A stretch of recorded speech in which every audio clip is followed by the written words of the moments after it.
শিশুদের বদনজর থেকে মুক্ত রাখার উপায় কি? খুবই গুরুত্বপূর্ণ একটা প্রশ্ন। আমাদের সমাজে শিশুরা নানাভাবে আজ ক্ষতিগ্রস্ত। বেশিরভাগ পরিবারে শিশুদের অস্বাভাবিক নানা রকমের অসুবিধা আমাদের চোখে পড়ে। এগুলোর ব্যাপারে আমরা বেশিরভাগ মানুষই জানি না যে এগুলো আসলে কেন হয়। এমন কিছু সমস্যা হয় যে সমস্যাগুলো নর্মালি হওয়ার কথা না।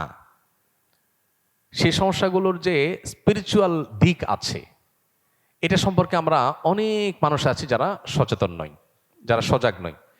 সেই জায়গাগুলোতে আমাদের বিশেষভাবে ফোকাস দেয়া দরকার, মনোযোগ দেওয়া দরকার। শিশুদেরকে এই জাতীয় বদনজর এবং এই জাতীয় বিষয়গুলো থেকে বাঁচানোর জন্য আমাদের অনেকগুলো উদ্যোগের মধ্য থেকে একটা উদ্যোগ হইতে হবে। শিশুদের জন্মের সময় নবী সাল্লাল্লাহু আলাইহি সাল্লামের জন্মের সময়, জন্মের পরের সময়গুলোতে নবী সাল্লাল্লাহু আলাইহি সাল্লামের সুন্নাহগুলোকে মেনে চলা। যেমন স্ত্রী সবাসের সময় যে দোয়া পড়া সুন্নাহ, এই দোয়ার মাহাত্ম্য আমরা অনেকে বুঝি না। আল্লাহুম্মা জান্নিবনা ওয়া জান্নিবি শাইতানা মা রাযাকতানা। আল্লাহ, আপনি আমাদেরকে শয়তান থেকে রক্ষা করুন এবং যেই সন্তান আপনি আমাদেরকে দান করবেন সে অনাগত সন্তানকেও শয়তান থেকে আপনি রক্ষা করুন। এই যে শয়তানের পাকড়াও, শয়তানের নজরদারি, শয়তানের প্রভাব, এটা থেকে বাঁচার জন্য সেই তখন থেকে নবী সাল্লাল্লাহু আলাইহি সাল্লামের দোয়ার এই শিক্ষা রয়েছে। এরপরে যখন দুনিয়াতে তারা ভূমিষ্ঠ হবে তখন রাসূল আকরাম সাল্লাল্লাহু আলাইহি সাল্লাম হাসান হোসেন রাদিয়াল্লাহু তাআলা আনহুমার জন্মের পর দোয়া করেছেন, ওয়াইজুকুমা বিকালিমাতিল্লাহি তাম্মা মিন শাররি কুল্লি শাইতানিন ওয়া হাম্মা ওয়া মিন কুল্লি আইনিন লাম্মা। এই দোয়াটা আমরা আমাদের সন্তানদের জন্য জন্মের পর পর পড়বো। এছাড়া সাধারণ অবস্থাতেও বেশি বেশি করে পড়তে পারি। এগুলোর মাধ্যমে শয়তানের প্রভাব থেকে মুক্ত থাকবে ইনশাআল্লাহ। এর বাইরে সন্তানদের জন্য বিশেষ আরও কিছু উদ্যোগ আছে। যেমন একটা উদ্যোগ হলো সন্ধ্যার সময় যখন সূর্য ডুবে, এই সময়টাতে হাদিসে পরিষ্কারভাবে সন্তানদেরকে বাহিরে রাখতে নিষেধ করা হয়েছে। আমাদের বাসা বাড়িতে দেখা যায় অনেক সময় পোলাপান সন্ধ্যার সময় খেলতে বের হয়।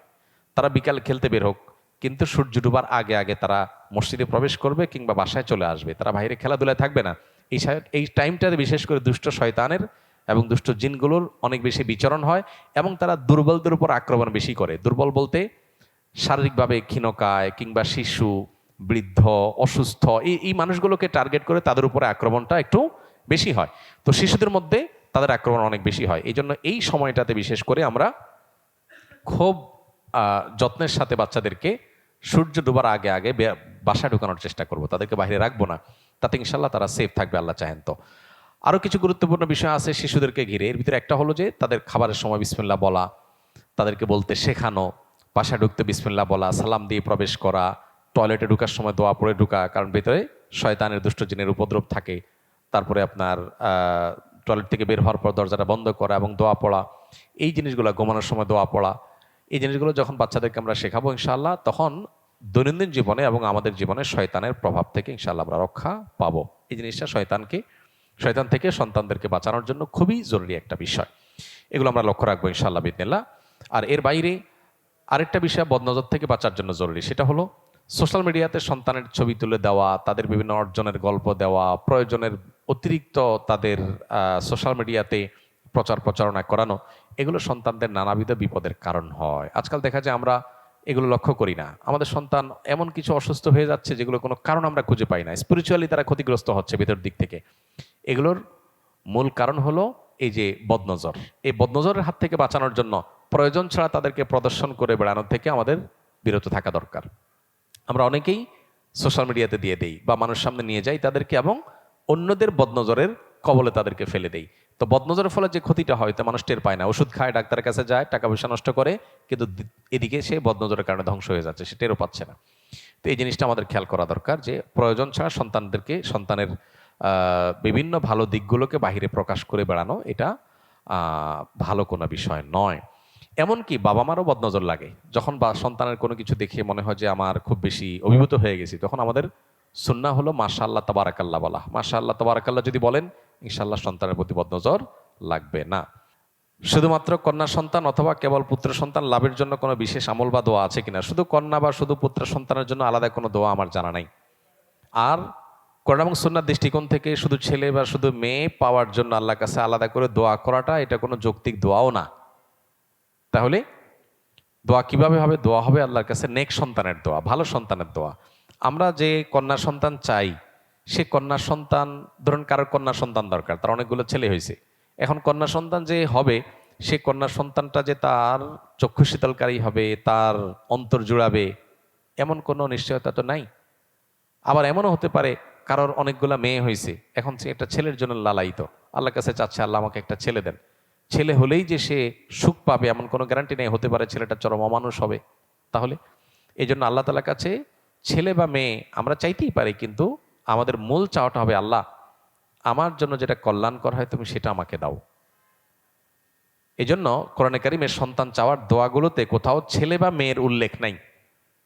4-5টা দোয়া পাওয়া যায়, এর মধ্যে একটা হলো রব্বি হাবলি মিনাস সলিহিন, হে আল্লাহ আপনি আমাকে নেক সন্তান দেন।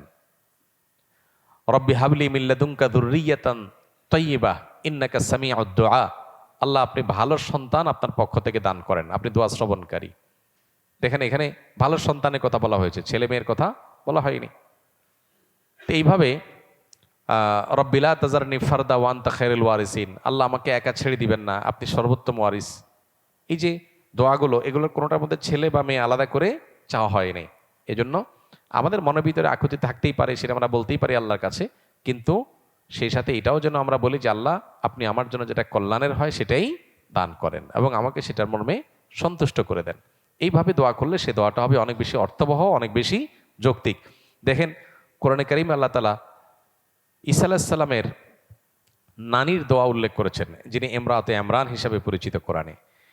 তিনি আল্লাহর কাছে দোয়া করেছেন, দোয়া করে বলেছেন রব্বি ইন্নী নাযারতু লাকা মা ফি বাতনি, আল্লাহ আমার গর্ভে যে সন্তান আছে এটাকে আমি মান্নত করলাম। কিসের জন্য মান্নত করলাম? আপনার ঘরের খেদমত করবে বাইতুল মাকদিসের। তো বাইতুল মাকদিসের খেদমত করার জন্য কি ছেলে দরকার না মেয়ে দরকার? ছেলে দরকার। মেয়ে মানুষ কিভাবে মসজিদের খেদমত করবে? তো তিনি যে নিজের গর্ভের সন্তানরে মানত করছেন মসজিদে দিবেন, এর মাধ্যমে তিনি মূলত আল্লাহর কাছে ছেলে সন্তানের দোয়াই করেছেন।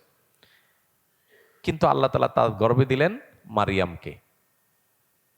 গর্ভের সন্তান প্রসব করার পর, তখন তো আল্ট্রাসাউন্ড ছিল না যে 4 মাস আগে 6 মাস আগে জানতে পারছে, সন্তান প্রসব করার পরে দেখলো মেয়ে, তখন তিনি আল্লাহর কাছে বললেন, কি বললেন? রব্বি ইন্নী ওয়াদাতুহা উনসা, আল্লাহ আমি তো মানত করছিলাম ছেলের, এখন তো যেটা হয়েছে এটা তো মেয়ে। তো আল্লাহ বললেন ওয়ালাইসা যাকারু কাল উনসা, তুমি যে ছেলে চেয়েছ, আমি যে মেয়ে দিছি তোমার সেই ছেলে আমার এই মেয়ের সমানও না। আমি যে মেয়ে দিছি এটা তোমার যে ছেলে চাইছে ওটার চেয়ে অনেক উত্তম। তিনি যে ছেলে চাইছেন সে না হলে মসজিদে আকসার খেদমতি করতো, তো মসজিদে আকসার খেদমত তো কত মানুষ পৃথিবীতে করছে, কিন্তু এমন এক মেয়ে আল্লাহ দিছে যে যার গর্ভে ঈসা আলাইহিস সালামের মতো নবীর জন্ম হয়েছেন। তাহলে যা চেয়েছেন তার চাইতে ভালো হয়েছে না খারাপ হয়েছে? বহুগুণ বেশি ভালো হয়েছে। তো এই জন্য আল্লাহ তাআলার কাছে নেক সন্তান তামান্না করতে হয়। যাদের ছেলে হয় না, সব মেয়ে হয়, তারা মনে করে একটা ছেলে হলে বোধহয় মনের দুঃখটা শেষ হইতো।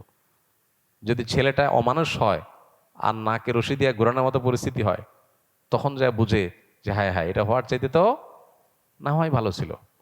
তো এই জন্য এই বিষয়গুলোকে আল্লাহর উপরে ন্যস্ত করাটাই হলো বুদ্ধিমানের কাজ।